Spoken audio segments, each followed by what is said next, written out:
Reggie, go ahead. Well, whoever asked that question, I want to thank them. I feel like that was a plant for me. I already talked about the Groundwater Conservation District and that being one of the largest existential threats to Liberty Hill, Precinct 2, and Williamson County, and perhaps even Central Texas. And you're absolutely right. We need to establish a groundwater conservation district.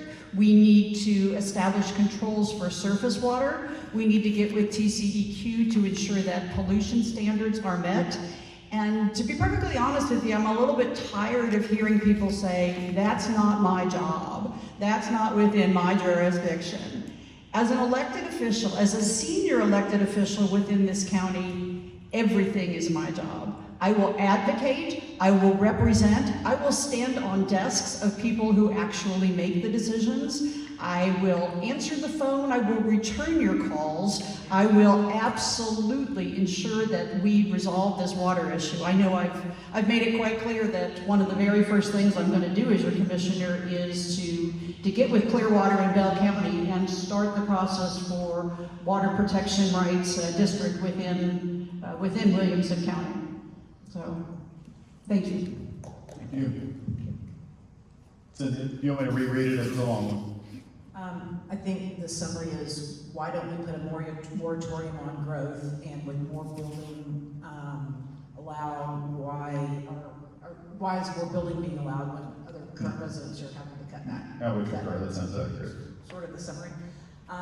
So first of all, water, I heard the saying a long time ago that whiskey's for drinking and water's for fighting.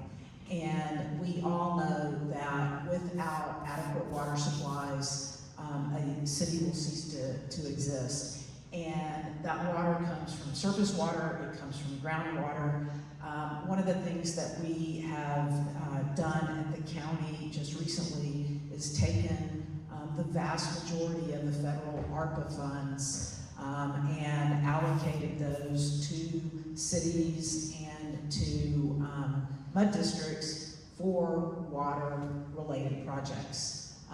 And $3.5 million of that is coming to Liberty Hill to rework some of the existing infrastructure in downtown to replace old and aging water lines. An additional grant that was given of that federal dollars to the BCRUA, the Russian Utility Authority, will impact Liberty Hill, because Liberty Hill gets some of its water from Leander. That's why right now the citizens that are on that Liberty Hill water supply are at stage 4 water restrictions because of the repairs that are happening. So it's a very interconnected system, and we have been working across the county. One of the things that Round Rock and Georgetown are doing is working together to bring water from the Brazos River Authority over further to the west, and that's addressing some of the surface water issues. With regard to groundwater districts, there are some that are run really well, and there are some that are not run so well. And as we explore that opportunity for Western Williamson County, we need to learn from the ones that do it well and the ones that have not done it so well. But we also have to do that with regard to the individuals that get water from the aquifer, as well as those people that get surface water. They're largely the folks in the municipal, Cedar Park, Leander, Liberty Hill residents that get that from. So we have to pay attention to that. But with regard to the moratorium on growth, with regard to private property rights, people have invested in those properties, and under state law, they have a right to do what they want to do as long as it fits within the current guidelines, whether it be the subdivision rules of the city or the county. But at the end of the day, even at the county level, they have to prove, if it's a new subdivision, they have to prove they have sufficient water supplies through geological testing and things like that. And if it's at the city level, the city has to have water to sell. If they don't, they can't. Yeah. 1 minute, go ahead. I promise, I'll be fast. No, you're good. So, but yes, Cynthia, I agree with you on the moratorium for building, that the county has very little that they can do to affect that.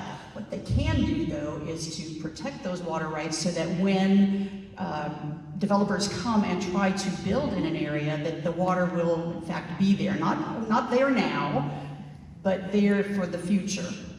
And as for the money that the court is giving out to the county, to the cities, listen to what she said. They're repairing pipes. That's a Band-Aid. That's not the root source of the problem. Uncontrolled water use is the problem. No permits for wells, deep as straw takes all, rock crushers being allowed in, huge water using industries moving to Williamson County because we have no restrictions. Thank you.